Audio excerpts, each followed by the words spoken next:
Business ಯಾವುದೇ ಸಂಸ್ಥೆಗಳಿದ್ರು year ಎಂಡಿಗೆ ಅದೊಂದು ಲೆಕ್ಕ ಸಿಕ್ಕೈತದ ಲಾಭ ಅನ್ನೋಷ್ಟದೆಲ್ಲ ಅದಕ್ಕೆ ಇಲ್ಲೆಲ್ಲ ಬೆಳಗಾವಿ ಜಿಲ್ಲಾ ಜನರ ಆಶೀರ್ವಾದದಿಂದ ಸೊ ಎಲ್ಲ ನಮ್ಮ ಆಡಳಿತ ಮಂಡಳಿ ಆಶೀರ್ವಾದದಿಂದ ಎಲ್ಲ ಸಿಬ್ಬಂದಿ ವರ್ಗ ಆಶೀರ್ವಾದ ರೈತರ ಆಶೀರ್ವಾದದಿಂದ ಸುಮಾರು ನಾವು ಇವತ್ತು 2 ವರ್ಷ ನಾವು ಕಂಪ್ಲೀಟ್ ಮಾಡ್ತಾಯಿದ್ದೀವಿ ಚೇರ್ಮನ್ ಆಗಿ.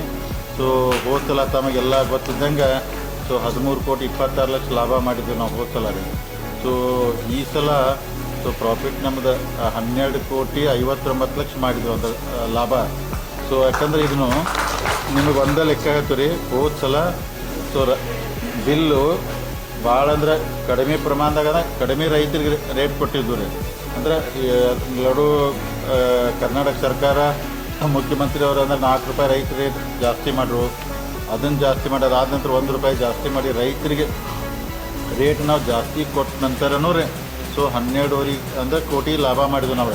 ಅಕಸ್ಮಾತ್ ಏನಾರು ನಾವು 2 ರೂಪಾಯಿ ಇನ್ನೂ ಕಡಿಮೆ ಕೊಡ್ತಿದ್ದು ರೈತರಿಗೆ ಅಂದರೆ 20 ಕೋಟಿ ಮೇಲ್ಪಟ್ಟು ಲಾಭ ಆಗ್ತಿತ್ತು. ಅಂದ್ರೆ ಒಳ್ಳೆಯ ಲಾಭ ಆಗೈತಿ. ಇದಕ್ಕೆ ಮುಖ್ಯವಾದಂಥ ರೈತರು ಒಳ್ಳೆಯ ಗುಣಮಟ್ಟ ಹಾಲು ಕೊಟ್ಟದಕ್ಕೆ ಸೊ ನಮ್ಮ ಸಿಬ್ಬಂದಿ ವರ್ಗ ನಮ್ಮ ಆಡಳಿತ ಮಂಡಳಿ ಎಲ್ಲ ನಿರ್ದೇಶಕರು ಎಲ್ಲ ಸಿಬ್ಬಂದಿ ವರ್ಗದ ಅಂದ್ರೆ ಸರಿಯಾಗಿ ಕೆಲಸ ಮಾಡೋಕ್ಕೆ. ಯಾಕಂದ್ರೆ 2 ವರ್ಷದಿಂದ ಜೀರೋ ಇದ್ದಂಥದ್ದು ಇವತ್ತು ಮತ್ತಂದ್ರೆ 12 ಕೋಟಿ 59 ಲಕ್ಷ ಪ್ರಾಫಿಟ್ ಆಗಿ ಮುಂದಿನ ದಿನಮಾನದಲ್ಲಿ ಒಳ್ಳೆಯ ಕೆಲಸ ಆಗ್ತೈತಿ ಮತ್ತು ತಮ್ಮ ಮುಖಾಂತರ ಜಿಲ್ಲೆ ರೈತರ ಗಮನಕ್ಕೆ ನಾನು ತರ್ತಾ ಇದ್ದೀನಿ. ಸೊ ಅಂದರೆ ನಮ್ದು ಅಚೀವ್ಮೆಂಟ್ ಏನೇನಾಗೈತೆ ಅಂತೇಳಿ ಎಲ್ಲ ಆಲ್ರೆಡಿ ನಿಮ್ಗೊಂದು ಅಂದ್ರೆ ನಾವು ಕೊಟ್ಟಿದ್ದೀವಿ. ಅಂದ್ರೆ ಸಂಘಗಳು ಎಷ್ಟು ಜಾಸ್ತಿ ಮಾಡಿದ್ದೀವಿ ಟೋಟಲ್ ನಾವು ಅಂದ್ರೆ ಎವರೇಜ್ ಆಗಿ ಸರಾಸರಿ ಹಾಲು 2,75,000 ಹಾಲನ್ನು ಹೈಯೆಸ್ಟ್ ಕಲೆಕ್ಷನ್ ಆಗಿದ್ದು ಬೆಳಗಾವಿ ಒಕ್ಕೂಟ ಇಷ್ಟೊಳಗೆ. ಯಾಕಂದರೆ ಯಾವಾಗಲೂ ಹಾಲು ಅಂದರೆ 140 150 ಹೋಗ್ತಿತ್ತು ರೀ. ಸೀಸನ್ ಇದ್ದಾಗ 2 ಲಕ್ಷ. ಈಗ ನಾವು 2,75 2,50,000 ಕಂಟಿನ್ಯೂ ಉಳಿಯೋಂಗೆ ಹಾಲನ್ನು ಮಾಡಿದ್ವಿ. ಸುಮಾರು 8 ಕೋಟಿ 20 ಲಕ್ಷ ಲೀಟ್ರ್ ನಾವು ರೈತರ ಕಡೆಯಿಂದ ಹಾಲು ಅಂದರೆ ಖರೀದಿ ಮಾಡ್ಕೊಂಡು ಇಡೀ ವರ್ಷಗಂಟ್ಲೆ.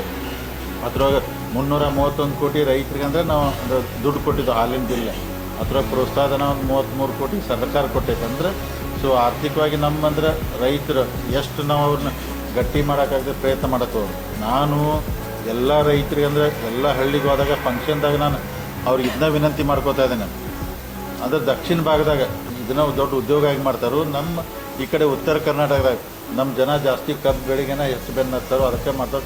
ಅದ್ರ ಜೊತೆಗೆ ನೀವು ಹೈನುಗಾರಿಕೆನೂ ಪ್ರೋತ್ಸಾಹ ಕೊಟ್ಟಿದ್ರೆ ನಿಮ್ಗದು ಇನ್ನೊಂದು ಸೈಡ್ ಇನ್ಕಮ್ ಆಗ್ತೈತಿ, ಒಳ್ಳೇದಾಗ್ತೈತಿ. ಮಾಡೋದೆಲ್ಲ ಪ್ರೋತ್ಸಾಹ ಕೊಡ್ತಾಯಿದ್ದು ಮುಂದಿನ ದಿನಮಾನದಲ್ಲಿ ಹೆಚ್ಚಿನ ಪ್ರಮಾಣದಲ್ಲಿ ರೈತರ ಹೈನುಗಾರಿಕೆಗೆ ಬಂದರೆ ಅವ್ರದ್ದಂದ್ರೆ ಕಬ್ಬು ಮತ್ತೊಂದು ಬೆಳೆಗೆ ಅವ್ರಿಗೆಲ್ಲ ವರ್ಷಕ್ಕೊಂದು ಇನ್ಕಮ್ ಬಂದೇ ಬರ್ತೈತಿ. ಇದಾದರೆ ನಾವು ಮೊದಲೆಲ್ಲ ಬೆಳಗಾವಿ ಹಾಲು ಒಕ್ಕೂಟ 30 ದಿವಸಕ್ಕೆ ಹಾಲಿನ ಬಿಲ್ ಅಂದ್ರೆ ಹೋಗ್ತೈತೆ ರೈತರಿಗೆ. ಈಗ ನಾ ಬಂದ ನಂತರ 10 ದಿವಸಕ್ಕೆ ಹಾಲಿನ ಬಿಲ್ ಹೊಂಟೈತೆ. 10 ದಿವಸಕ್ಕೆ ಅಂದ್ರೆ ಅವ್ರ ಅಕೌಂಟ್ ಜಮಾ ಆಗ್ತೈತೆ.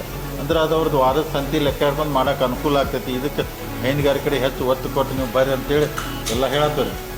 ಹೋದ ಸಲ 13 ಕೋಟಿ 26 ಲಕ್ಷ ಲಾಭ ಏನಾಗಿತ್ತಲ್ಲ ರೀ ಅದ್ರೊಳಗೆ ನಾ ಹೇಳಿದ್ನ. ಯಾಕಂದ್ರೆ ಲಾಭ ನಾನು ಪೂರ್ತಿ ತೋರಿಸ್ಬಿಟ್ನಂದ್ರೆ ಇನ್ಕಮ್ ಟ್ಯಾಕ್ಸ್ ಕಟ್ಟಬೇಕಾಗ್ತೈತಿ, ರೈತರಿಗೆ ಅಷ್ಟು ಅನುಕೂಲ ಮಾಡೋಕ್ಕಲ್ಲ.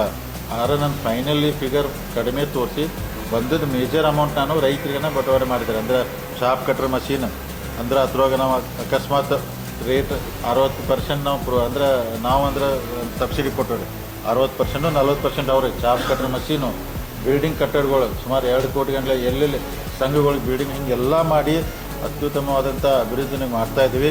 ಮುಂದಿನ ದಿನಮಾನದಲ್ಲಿ ಇನ್ನೂ ಡೈರಿ ಅಂದರೆ ದೊಡ್ಡ ಪ್ರಮಾಣದಾಗ ಕಟ್ಟಿ ಈಗ 2,75,000 ಬರುವಂಥ ಹಾಲಿನ ಟೋಕನ್ನೇ ಮುಂದಿನ ದಿನ 5 ಲಕ್ಷ ಡೈಲಿ ಕಲೆಕ್ಷನ್ ಆಗುವಂಥ ಹಿಂಗೆಲ್ಲ ಪ್ಲ್ಯಾನ್ ಇಟ್ಕೊಂಡೆಲ್ಲ ಮಾಡ್ತಾಯಿದ್ದೀವಿ. ಅದಕ್ಕೆ ತಾವೆಲ್ಲ ಈ ಸಲ ನಾವು ಟರ್ನೋರ್ ಈಗ ನಾ ಬರೋಕ್ಕಿಂತ ಮೊದಲು 300 ಕೋಟಿ ಟರ್ನೋರ್ ಇತ್ತು. ಈಗ ಎರಡನೇ ಅಂದರೆ ಒಂದು ವರ್ಷ ನಾನು 400 ಕೋಟಿ ಟರ್ನೋರ್ ಮಾಡಿದೆ. ಈ ವರ್ಷ 500 ಕೋಟಿ ಮೇಲ್ಪಟ್ಟು ಟರ್ನೋರ್ ಮಾಡಿದ್ದಾರೆ. ಅಂದ್ರೆ ಉದ್ಯೋಗ ಬಿಸ್ನೆಸ್ಸನ್ನು ಜಾಸ್ತಿ ಆಯ್ತು, ನಮ್ಮ ಟರ್ನೋರು ಜಾಸ್ತಿ ಆಯ್ತು. ಮುಂದಿನ ದಿನಮಾನ ಇನ್ನೂ 600-700 ಕೋಟಿ ಟರ್ನೋರ್. ನಾವು ಟರ್ನೋರ್ ಎಷ್ಟು ಜಾಸ್ತಿ ಮಾಡಿದಷ್ಟು ನಮಗೆ ಲಾಭ ಜಾಸ್ತಿ ಆಗ್ತದೆ. ಕ್ವಾಲಿಟಿ ಹಾಲು ಎಷ್ಟು ಚಲೋ ಬರ್ತಿದೆ ಅಷ್ಟು ಲಾಭ ಜಾಸ್ತಿ ಆಗ್ತದೆ. ಅದಕ್ಕೆ ಆರ್ಥಿಕವಾಗಿ ರೈತರಿಗೆ ಬೆಳಗಾವಿ ಹಾಲು ಒಕ್ಕೂಟದಿಂದ ಎಷ್ಟು ಆರ್ಥಿಕವಾಗಿ ಅವ್ರು ಸಹಾಯ ಮಾಡೋಕ್ಕಾಗ್ತೈತಿ, ಎಷ್ಟು ಅವ್ರು ಸದೃಢ ಮಾಡೋಕ್ಕಾಗ್ತೈತಿ, ಈ ಮುಖಾಂತರ ನಾವು ಪ್ರಾಮಾಣಿಕವಾಗಿ ಎಲ್ಲ ಪ್ರಯತ್ನ ಮಾಡ್ತೀವಿ. ಇದಕ್ಕೆ ವಿಶೇಷವಾಗಿ ಅಂದರೆ ರೈತರ ಸಹಕಾರ, ನಮ್ಮೆಲ್ಲ ಸಿಬ್ಬಂದಿ ವರ್ಗ ಸಹಕಾರ, ನಮ್ಮ ಆಡಳಿತ ಮಂಡಳಿ ಎಲ್ಲರ ಸಹಕಾರದಿಂದ ಈ ಮಟ್ಟಿಗೆ ಇವತ್ತು ನಾವು ಲಾಭ ಆಗಿದ್ವಿ. ಮುಂದಿನ ದಿನ ಇನ್ನೂ ಪ್ರಾಮಾಣಿಕವಾಗಿ ನಡೆಸುವಂಥ ಪ್ರಯತ್ನ ಮಾಡ್ತೀವಿ. ಇನ್ನು ತಾವೇನಾದ್ರೆ ಕೇಳ್ಬೋದು.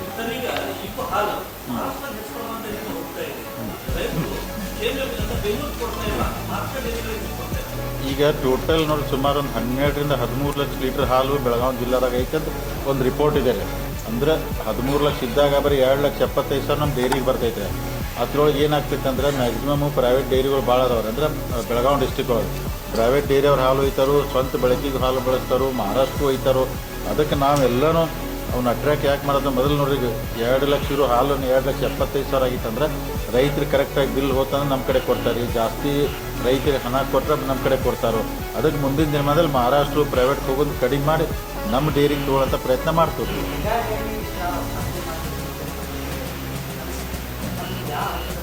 ಈಗಂದ್ರೆ ಏನಾಗಿದೆ ಅಲ್ಲಿ ಟೋಟಲ್ ನಮ್ಮ ಮಾರುತಲ್ಲಿ 19 ಎಕರೆ ನಮ್ಮ ಲ್ಯಾಂಡ್ ಇದೆ ಅಲ್ಲಿ. ಅಂದ್ರೆ ವೆಟರ್ನರಿ ಡಿಪಾರ್ಟ್ಮೆಂಟು ನಮಗೆ ಲೀಸ್ ಕೊಟ್ಟಾರ. ಅದು ನಾ ಗೌರ್ಮೆಂಟ್ ಆಫ್ ಕರ್ನಾಟಕ ಏನು ರಿಕ್ವೆಸ್ಟ್ ಮಾಡಿದ್ದೀನಿ, ಆ ಲ್ಯಾಂಡನ್ನು ನೀವು ಲೀಸ್ ಅಂತ ಇಡಬೇಡ್ರಿ, ನಮ್ಮ ಒಕ್ಕೂಟ ಕೊಡ್ರಿ. ಅಂದ್ರೆ ದಕ್ಷಿಣ ಒಳಗೆಲ್ಲ ಕೋಲಾರ, ಬೆಂಗಳೂರು ಆ ಜಮೀನುಗಳೆಲ್ಲ ನೀವು ಅವ್ರಿಗೆ ಕೊಟ್ಟಿದ್ದು ಡೈರಿಗೆ. ನನಗೆ ಈ ಜಮೀನನ್ನು ವಾಪಸ್ ನಮ್ಮ ಹಸ್ತಾಂತರ ಮಾಡಿ ನಮ್ಮದೇ ಜಮೀನು ಅಂತೇಳಿ ಬೆಳಗಾವಿ ಡೈರಿಗೆ ನೀವು ಕೊಡ್ಬೇಕಂತ ಫೈಲ್ ಮೂಮೆಂಟ್ ಅದು ಪ್ರೊಸೆಸ್ ಎಲ್ಲ ಮುಗಿದ ನಂತರ ಆಮೇಲೆ ಅಲ್ಲೇ ಅದೇ ಜಾಗದಾಗ ರೀ ಡೈರಿ ಕಟ್ಟೋದೆಲ್ಲ ಪ್ಲ್ಯಾನ್ ಐತದ್ರಿ. ಸೊ ಲ್ಯಾಂಡ್ ಒಂದ್ಸಲ ಕ್ಲಿಯರಾಗಿ ನಮ್ಮ ಹೆಸರಿಗೆ ಆಯ್ತಂದ್ರೆ ಇಮಿಡಿಯೇಟ್ ಅಂದ್ರೆ ಅಲ್ಲೆಲ್ಲ ಮೇನ್ ಈ ಕಡೆ ಕನಬರಗಿ ರೋಡ್ ಐತಲ್ಲ ರೀ, ಇಲ್ಲಿ ಅಂದರೆ ಹೊಸ ಡೈರಿ ಒಂದು 4 ರಿಂದ 5 ಎಕರೆ ಕೂಡ್ತದ್ರಿ, ಅಲ್ಲಿ ಪ್ಲ್ಯಾನ್ ಮಾಡಾಕ್ತದೆ. ಇದ್ರ ಜೊತೆಗೆ ನಿಮ್ಗೆ ಇನ್ನೊಂದು ಹೇಳ್ತೀನಿ, ಈಗ ನಿಮ್ಮ ಬೆಳಗಾವಿ ಹಾಲು ಒಕ್ಕೂಟ ನೀವು ಮೊದಲೆಲ್ಲ ಪೊಲ್ಯೂಷನ್ ಸಂಬಂಧ ಭಾಳ ಸ್ಟ್ರೈಕ್ ಆಗ್ತಿದ್ವು ಅಲ್ಲಿ ತಾವು ನೋಡಿದ್ದೀರಿ.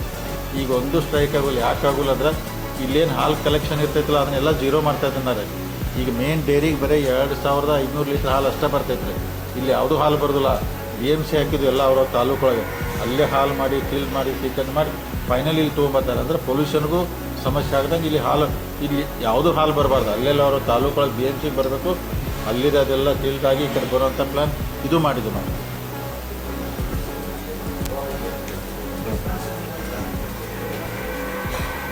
ಗೋವಾ ರೀ ಮಾರ್ಕೆಟ್ ರೀ. ಈಗ ನಮಗೂ KMF ಕರ್ನಾಟಕ ಮಿಲ್ಕ್ ಫೆಡರೇಷನ್ ಎಲ್ಲರಿಗೂ ಒಂದೊಂದು ಅಲಾಟ್ ಮಾಡಿರ್ತೈತೆ ರೀ. ಒಂದು ಯೂನಿಯನ್ ಎಲ್ಲಿ ಕೆಲಸ ಮಾಡಬೇಕು, ಬಿಜಾಪುರದವರು ನಾಗ್ಪುರ್ ಮಾಡ್ಬೇಕಂತಾರೆ, ಹಾಸನ್ ಹೈದರಾಬಾದ್ ಹೇಳ್ತಾರೆ, ತುಮಕೂರು ಮುಂಬೈಗೆ ಹೇಳ್ತಾರೆ. ಬೆಳಗಾವಿ ಹಾಲು ಒಕ್ಕೂಟಕ್ಕೆ ಗೋವಾ ಪುನಾ ಮಾರ್ಕೆಟ್ ಕೊಟ್ಟಾರೆ. ಅಂದರೆ 2 ಕಡೆ ನಮಗೆ ಮಾಡೋಕ್ಕೆ ಪರ್ಮಿಷನ್ ಇದೆ. ಈಗ ಹೆಚ್ಚು ಕಮ್ಮಿ ನಾವು ಪೂನಾದಾಗ ಒಂದು 28-29 ಡೈಲಿ ಹಾಲು ಮಾರ್ತಾಯಿದ್ರಿ. ಪೂನಾ 15,000 ರೀಚ್ ಆಗಿದ್ವಿ. ಸೊ ಕೋವಿಡ್ದಾಗ ಏನು ಕಡಿಮೆ ಆಯ್ತಲ್ಲ, ಅದು ಇಂಪ್ರೂವ್ ಇನ್ನೂ ಆಗ್ತಲ್ಲ. ಸೊ ಹಾಲಿನ ಉತ್ಪನ್ನಗಳನ್ನ ಗೋವಾ ಪುನಾದಾಗ ಇನ್ನೂ ಹೆಚ್ಚಿನ ಪ್ರಮಾಣದಲ್ಲಿ ಮಾಡಿ ಡೆವಲಪ್ ಮಾಡೋಕ್ಕೆ ಪ್ರಯತ್ನ ಮಾಡತ್ತೋ ರೀ.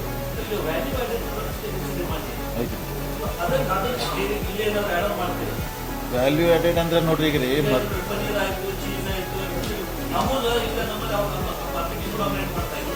ಈಗ ರೀ ಕೇರಿಗೆ ಮೊದಲು ಒಂದು 10 ಟನ್ ತುಪ್ಪ ತೆಗಿತೀರಿ ನಮ್ಮಲ್ಲಿ 2 ವರ್ಷದಿಂದ.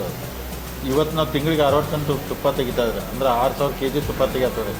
ಪನ್ನೀರ್ ಹೈಯೆಸ್ಟ್ ನಾವು ಮಾಡತ್ತೀವಿ. ನಿಮ್ಗೆ ಹತ್ರ ಡಿಟೇಲ್ದಾಗ ಪ್ರೆಸ್ ನೋಡ್ದಾಗ ಕೊಟ್ಟಂದ್ರೆ ಪನ್ನೀರ್ ಹೈಯೆಸ್ಟ್. ನೀವು ಹೇಳ್ದಂಗೆ ಹಾಲು ಮಾರಿ ಲಾಭ ಮಾಡೋಕ್ಕಿಂತ ಹಾಲಿನ ಉತ್ಪನ್ನಗಳನ್ನ ಮಾಡಿದ್ರೆ ಹೆಚ್ಚು ಲಾಭ ಆಗ್ತೈತಿ, ರೈತರಿಗೆ ಅನುಕೂಲ ಆಗ್ತೈತಿ. ಮುಂದಿನ ಅದಕ್ಕೆ ಅಂದರೆ ಆ ಹೆಚ್ಚಿನ ಪ್ರಾಡಕ್ಟ್ ಎಲ್ಲ ತುಪ್ಪ, ಪನ್ನೀರು ಮತ್ತು ಇನ್ನೂ ಬೇರೆ ಎಲ್ಲ ಮಾಡ್ತಾ ಇದ್ದಾರೆ. ಅಂದರೆ ಬೈ ಪ್ರಾಡಕ್ಟ್ ಜಾಸ್ತಿ ಹೋಗ್ತೀವಿ ನಾವು.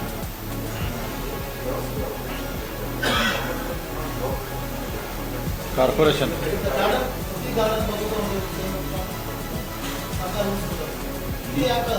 ಅಲ್ಲ ಇದೇ ರೀ ಮೊದಲು ಭಾಳ ಕಡಿಮೆ ಇದ್ದು ಬೆಳಗಾವ್ದಾಗ. ಈಗ ನಾವು ಬಂದ ನಂತರ ಆಲ್ಮೋಸ್ಟ್ ಆಲ್ ಎಲ್ಲನೂ ಮಾಡಿ ಈಗ ವರದಿ ಸುವರ್ಣ ನ್ಯೂಸ್ ಈ ಅವ್ರು ಕೇಳಿದ ವರದಿ ನಿನ್ನ ಕೊಡೋಕೆ ಎಲ್ಲೆಲ್ಲಿ ಲೇಔಟ್ ತಗೊಂಡು ಅದು ಅವರು ಒಂದು ಹಾಕಿದಾರೆ. ಅದಕ್ಕೆ ರೀ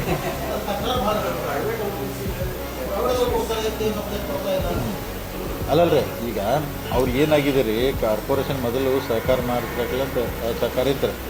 ಈಗಂತೂ ನಾವು ಬಂದ ನಂತರ ನಮ್ಮ ಮಾರ್ಕೆಟಿಂಗ್ ಟೀಮು ಮ್ಯಾಕ್ಸಿಮಮ್ ಎಲ್ಲಿ ಯಾರು ಪಾರ್ಕಲ್ಲಿ ಜಾಗ ತೋರಿಸ್ತಾರೋ, ಎಲ್ಲಿ ಹಾಸ್ಪಿಟ್ಲಲ್ಲಿ ಜಾಗ ತೋರಿಸ್ತಾರೋ, ಬಸ್ ಸ್ಟ್ಯಾಂಡ್ ಕಡೆಯಲ್ಲಿ ಜಾಗ ತೋರಿಸ್ತಾರೋ, ನಾವು ಸೀರಿಯಸ್ ಆಗಿ ಬಂದೈತಿ ಈಗ ಮಾಡತ್ತೀವಿ ಅಂದ್ರೆ ಇಂಪ್ರೂವ್ ಆಗಿದವ್ರು ಇನ್ನೂ ಜಾಸ್ತಿ ಆಗ್ಬೇಕು ರೀ. ಅದಕ್ಕೆ ಒತ್ತು ಕೊಟ್ಟು ಮಾಡ್ತೇವೆ.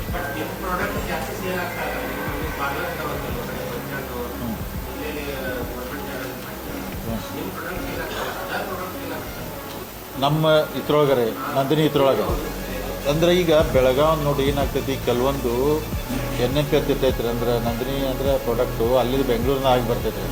ಈಗ ನಾವು ಇಲ್ಲಿ ಪೇಡ ತಯಾರು ಮಾಡ್ತೀವಿ ಅಥವಾ ಮೈಸೂರು ಪಾಕ್ ಮಾಡ್ತೀವಿ, ತುಪ್ಪ ಮಾಡ್ತೀವಿ, ಪನ್ನೀರು ಇಷ್ಟು ನಾವು ಇಲ್ಲೆಲ್ಲ ಸಿಗ್ತಾರೆ. ಲಸ್ಸಿ ಇರ್ತೈತಿ.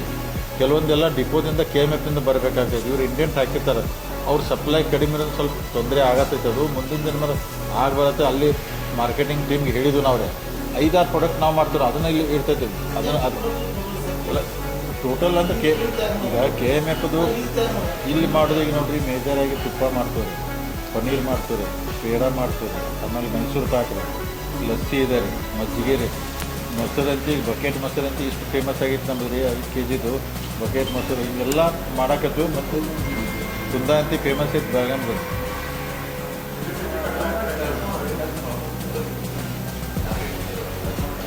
$200 crore ಜಾಸ್ತಿ ಆಗಿದೆ ಈಗ ನೋಡಿ. ನನ್ನ ಮತ್ತು ಏನೆಲ್ಲ 12 ಅಂದ್ರೆ 12.5 ಕೋಟಿ ಲಾಭ ಆಗೈತಲ್ಲ ರೀ. ಇದ್ರೊಳಗೆ ಮತ್ತು ನಾವು ಒಂದು ಪ್ಲ್ಯಾನ್ ಮಾಡ್ತೇನೆ ರೀ. ಇದ್ರೊಳಗೆ ರೈತರಿಗೆ ಏನೇನು ಕೊಡಬೇಕು, ಏನು ಕೊಟ್ಟರೆ ರೈತರಿಗೆ ಅನುಕೂಲ ಆಗ್ತೈತಿ. ಅಂದ್ರೆ ಮ್ಯಾಟಿಗೆ ಭಾಳ ಡಿಮ್ಯಾಂಡ್ ಇರ್ತೈತೆ. ಅಂದ್ರೆ ಪಾಪ ಹಸುಗಳು ಕೆಳಗೆ ಮಲ್ಕೋಬಾರ್ದು. ಮ್ಯಾಟ್ ಇತ್ತಂದ್ರೆ ಅವಕ್ಕೆಲ್ಲ ಚೆನ್ನಾಗಿರ್ತೈತೆ. ಮಷೀನ್ ಇರ್ತೈತೆ, ಅಂದರೆ ಚಾಪ್ ಕಟ್ರೆ ಮೇವು ಕಟ್ ಮಾಡೋದು ಅದು. ಇಂಥವು ಏನು ಬೆಸ್ಟ್ ಅನುಕೂಲ ಮಾಡೋಕ್ಕಾಗ್ತಿಲ್ಲ ರೈತರಿಗೆ. ಈ ಲಾಭದಾಗ ಮ್ಯಾಕ್ಸಿಮಮ್ ಅವ್ರು ಕೊಟ್ಟು ಬಿಲ್ಡಿಂಗ್ ಮಾಡಿ ಈ ಥರನೇ ಕೊಡ್ತು ರೈತರಿಗೆ ಅನುಕೂಲ ಮಾಡ್ತೀವಿ. ಇನ್ಕಮ್ ಟ್ಯಾಕ್ಸ್ ಕೊಡ್ತೀವಿ ಅಂದ್ರೆ ಬೆಂಗಳೂರಿಂದ ಹೋಗ್ತಾವ್ರೆ. ಅಂದ್ರೆ ಬೆಳಗಾಂನಿಂದಲ್ಲ ರೀ. ಸೊ ಬೆಂಗಳೂರು ನಮ್ದೇನು ನಂದಿನಿ ಅಲ್ಲೇ ಐತಲ್ಲ ರೀ, ಮಿಲ್ಕ್ ಪ್ರಾಡಕ್ಟ್ ಇರ್ತೈತೆ. KMFನಿಂದ ಚನ್ನರಾಯಪಟ್ಟಣದಿಂದ ತುಪ್ಪ ನ್ಯೂ ಜರ್ಸಿಗೆ ಹೋಗ್ತಿತ್ತು ಮುಂಚೆ. ಆಮೇಲೆ ಈಗನೂ ದುಬೈಗೂ ಹೋಗ್ತಿದ್ದಾರೆ. ದುಬೈದಲ್ಲೂ ಕೆಲವೊಂದೆಲ್ಲ ಹೋಗ್ತಾವೆ. KMF ಬ್ಯಾಂಗ್ಳೂರು ಯೂನಿಟ್ದಿಂದ ಹೋಗ್ತಾವೆ. ಆಮೇಲೆ ಬೆಂಗಳೂರು ಹಾಲು ಒಕ್ಕೂಟೈತಲ್ಲ, ಅವ್ರು ಚೀಸು ಅವನ್ನೆಲ್ಲ ಅವ್ರು ಜಾಸ್ತಿ ಮಾಡ್ತಾರೆ. ನಮ್ಮಲ್ಲಿ ಯಾವ ಹೋಗಲ್ಲ, ಬೇರೆ ಕಡೆಯಿಂದ ಹೋಗ್ತಾವ್ರಿ. ವಾರದಿನೇ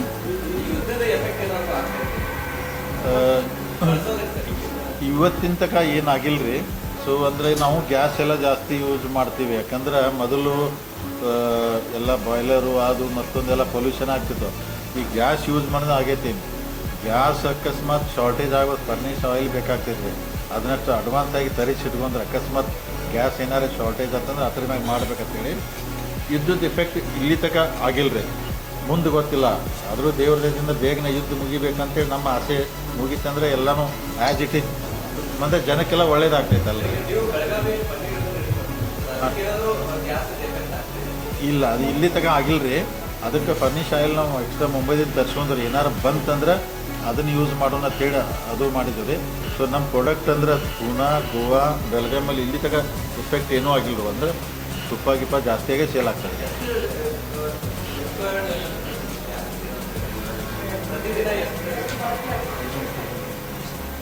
ಗ್ಯಾಸ್ ರೀ 1400 ಯೂನಿಟ್ ಗ್ಯಾಸ್ ಇದಾಗ್ತೈತೆ ಅದು ರೀ. ಸೊ ಅದಕ್ಕೆ ಇನ್ನೂ ನಮಗೊಂದು ಎಷ್ಟು ದಿನ 20 ದಿನ ಆಗ್ಬೋದು, ಏನು ತೊಂದರೆ ಇಲ್ಲ. ಇನ್ನೊಂದು 20 ಜನ ಏನು ತೊಂದರೆ ಇಲ್ಲ ರೀ. ಇನ್ನು ಟ್ರಂಪ್ ಮಹಾರಾಜ ಜಲ್ದಿ ಅಟ್ಟಿದ್ದು ಬಿಟ್ರೆ ಅದನ್ನು ರೋಡ್ ಖುಲ್ಲಾ ಮಾಡಿಬಿಟ್ರೆ ಯಾವ್ದು ಆಲ್ಮೋಸ್ಟ್ ಯಾವ್ದು ಅನುಕೂಲ ಆಗ್ತೈತೆ. ಈಗ ಅದ್ರ ಬಗ್ಗೆ ಭಾರಿ ಸೀರಿಯಸ್ ಆಗಿ ಥಿಂಕ್ ಮಾಡತ್ತವ್ರಿ. ಇಲ್ರಿ ಡೈರಿಕ್ಕಿಂತ ರೀ ಡೈರಿ ಆಲ್ರೆಡಿ ಅವರೇ ಮಾಡ್ಕೋಬೇಕ್ರಿ. ಈಗ ಹಸು ಎಮ್ಮೆ ಭಾಳ ಸೀರಿಯಸ್ ಆಗಿ ಥಿಂಕ್ ಮಾಡತ್ತವ್ರಿ. ಖರೆ ಸಮಸ್ಯೆ ಏನು ಬಂದೈತೆ ರೀ, ಲೋನ್ ಕೊಟ್ಟಂದ್ರೆ ರಿಕವರಿ ಹೆಂಗೆ ಆಗೋದು. NDDBನೂ ಕೊಡೋಕೆ ರೆಡಿ ಅದಾರ. ಅವ್ರ ಕಡೆ ಸಾಕಷ್ಟು ದುಡ್ಡು ಐತ್ರಿ. ನೀವು ಹೈನುಗಾರಿಕೆಗೆ ತಗೋರಂತಾರೆ. ಈವನ್ DCS ಬ್ಯಾಂಕ್ ಬೆಳಗಾಂ ರೀ ಅವರು ಕೊಡ್ತಾರೆ. ಈಗ ಕೊಟ್ಟ ನಂತರ ಯಾವ ಥರ ಅಂದ್ರೆ ರಿಕವರಿ ಆಗೋದು ಹೆಂಗೆ ಅಂದ್ರೆ ಈ ಕಡೆ DCS ಬ್ಯಾಂಕ್ ದುಡ್ಡು ಕೊಡ್ಬೇಕ್ರಿ, ಈ ಕಡೆ ಒಂದು ಕೆಳಗೆ ಸಂಘ ತೊಗೋಬೇಕು. ಮತ್ತು ರಿಟರ್ನ್ ಹಂಗೆ ದುಡ್ಡಿನಂದ್ರೆ ವ್ಯವಹಾರ ಕರೆಕ್ಟಾಗಿತ್ತು, ಅನುಕೂಲ. ಸೀರಿಯಸ್ ಆಗಿ ಥಿಂಕ್ ಮಾಡತ್ತವ್ರಿ. ಹೆಂಗೆ ಯಾರ ಪ್ರಾಮಾಣಿಕವಾಗಿ ಮಾಡ್ತು ಅಂದ್ರೆ ಮುಂದೆ NDDB ಅಥವಾ DCS ಬ್ಯಾಂಕಿಂದ ಮಾಡ್ತಾರೆ ಮಾಡ್ತಾರಲ್ರಿ. ಅಂದ್ರೆ ರಿಕವರಿದ ಸಮಸ್ಯೆ ರೀ. ಅದಕ್ಕೆ ನಾವು ಸೀರಿಯಸ್ ಆಗಿ ಮಾಡ್ತು. ಅದನ್ನು ಥಿಂಕ್ ಮಾಡಿ ಯಾರು ಇಂಟ್ರೆಸ್ಟ್ ಆಗಿ ತೊಗೋತು ಅಂತಾರಲ್ಲ, ಒಂದು ಸಲ ನಾವು ಎಲ್ಲನೂ ಕರೆದಾಗ ಒಂದು ಕೇಳ್ತವ್ರಿ ಎಲ್ಲ ರೈತರಿಗೆ. ಈಗ ನಮ್ದು ಹೆಂಗಾರೆ ಜನರಲ್ ಬಾಡಿ ಬರೋಕ್ಕಿಂತ ಮೊದಲು ಎಲ್ಲ ಕಡೆ ಒಂದು ರೀಜ್ನಲ್ ಮೀಟಿಂಗ್ ಇರ್ತೈತೆ. ಅಲ್ಲೆಲ್ಲ ವಿಷಯ ಚರ್ಚೆ ಮಾಡ್ತೀವಿ. ಹಂಗೆ ಯಾರು ಇಂಟ್ರೆಸ್ಟ್ ಇದ್ರೆ ನಾವು ಡೆಫಿನೆಟಾಗಿ ಅನುಕೂಲ ಮಾಡ್ತೀವಿ. ಸಿಗೋದಿಲ್ಲ. ನಂಗೆ ಏನಿಲ್ಲ ತೊಗೊಂಡವ್ರು ಮಾಡಿಬಿಟ್ರೆ ರೀ, ಅವ್ರು ದಿವ್ಸಕ್ಕೆ 5-6 ಲೀಟ್ರ್ ಹಾಲು ಹಾಕಿಬಿಟ್ರು ಅವ್ರಿಗೆ ಆರಾಮಾಗಿ ಅವ್ರ ಜೀವನ ನಡ್ಕೊಂಡು ಹೋಗ್ತೈತಿ. ಲೋನು ಕಟ್ಬೋದು. ನೀವು ಹೇಳ್ದಂಗೆ ಅದು ರೈತರಿಗೆ ಒಳ್ಳೆಯ ವಿಷಯಕ್ಕೆ ನಾವು ಸೀರಿಯಸ್ಸಾಗಿ ಟ್ರೈ ಮಾಡ್ತೀವಿ. 12ರಿಂದ 13 2,75,000 ಇವತ್ತಿಗೆ ರೀ. ಗ್ರಾಹಕರನ್ನ ಅನ್ನೋಕ್ಕಿಂತ ರೀ ನಾವು ರೈತರನ್ನ ಅಟ್ರಾಕ್ಷನ್ ಮಾಡ್ಬೇಕ್ರೆ. ರೈತರನ್ನ ಏನಾಗೈತೆ ರೀ, ಏನಿಲ್ಲ ರೀ, ಮೊದಲು 30 ದಿವ್ಸಕ್ಕೆ ಬಿಲ್ ಹೋದಾಗ ಪ್ರೈವೇಟ್ದಾಗ ಬಂದು ಕೈಯಾಗ ದುಡ್ಡು ಕೊಟ್ಟು ಹಾಲು ತೊಗೊಂಡು ಹೋಗ್ತಿದ್ದಾರೆ. ಅದಕ್ಕೆ ಜನ ಆ ಕಡೆ ಹೋಗ್ತಾರೆ. ಈಗ ನಾವು 10 ದಿವ್ಸಕ್ಕೆ ಬಿಲ್ ಕೊಡ್ತಾ ಇದ್ದಾರೆ. ಇನ್ನೊಂದೇನು ರೈತರಿಗೆ ಅನುಕೂಲ ಐತೆ ಅಂದ್ರೆ ನಮ್ಮ ಏನು ಹಾಲು ನಾವು 34-35 ರೂಪಾಯಿ ಕೊಡ್ತಿಲ್ಲ, ಅದಿದ್ರೆ 5 ರೂಪಾಯಿ ಪ್ರೋತ್ಸಾಹನ ಬರ್ತದೆ ಗೌರ್ಮೆಂಟ್. ಅಂದ್ರೆ ಅವಾಗ ಇಲ್ಲಪ್ಪ ಒಂದು 5 ರೂಪಾಯಿ ಎಕ್ಸ್ಟ್ರಾ ನಮಗೆ ಸಿಗ್ತೈತೆ ಅಂತ ಹೇಳಿ ಅಂತಾರೆ. ನಾವು ಆದಷ್ಟು ರೈತರನ್ನ ಅಟ್ರ್ಯಾಕ್ಟ್ ಮಾಡಬೇಕು. ಚಲೋ ಅವ್ರಿಗೆ ಯೋಗ್ಯ ಥರ ದರ ಕೊಡಬೇಕು. ಜಲ್ದಿ ಬಿಲ್ ಕೊಟ್ಟರೆ ರೀ 100% ನಾನು ಮುಂದಿನ ವರ್ಷ ಈಗೇನೋ 27 ಮುಂದಿನ ವರ್ಷ 3 ಲಕ್ಷ ಆಗ್ತೈತೆ ಅಂತ ನನಗೆ ವಿಶ್ವಾಸ ಇದೆ ರೀ. ಹಂಗೆ ಟ್ರೈ ಮಾಡ್ಕೊತ ಹೋಗ್ತಿರೋದು. ಅಲ್ಲಿ ಏನಿಲ್ಲ ಅವ್ರಿಗೆ ಬೇಗನೆ ಬಿಲ್ ಸಿಗ್ತೈತೆ ರೀ. ಆಮೇಲೆ ಅವ್ರಿಗೆ ಈಗ ನಾವು ಕ್ವಾಲಿಟಿ ಒಳಗೆ ಭಾಳ ಟೈಟ್ ಅದವ್ರಿಗೆ ರೀ, ಕ್ವಾಲಿಟಿ ರಿಜೆಕ್ಟ್ ಮಾಡಿಬಿಡ್ತೀವಿ. ಅವ್ರು ಪ್ರೈವೇಟ್ದಾರು ಹೆಚ್ಚು ಕಮ್ಮಿ ತೊಗೊಂಡ್ಬಿಡ್ತಾರೆ. ಅದು ಹಿಂಗೆಲ್ಲ 3-4 ಇಶ್ಯೂ ಅದಾವೆ ರೀ. ಅದಕ್ಕೆ ಆ ಕಡೆ ಹೋಗ್ತಿರ್ತಾರೆ. ಆದರೂ ರೈತರು ಕನ್ವಿನ್ಸ್ ಮಾಡತ್ತವ್ರಿ.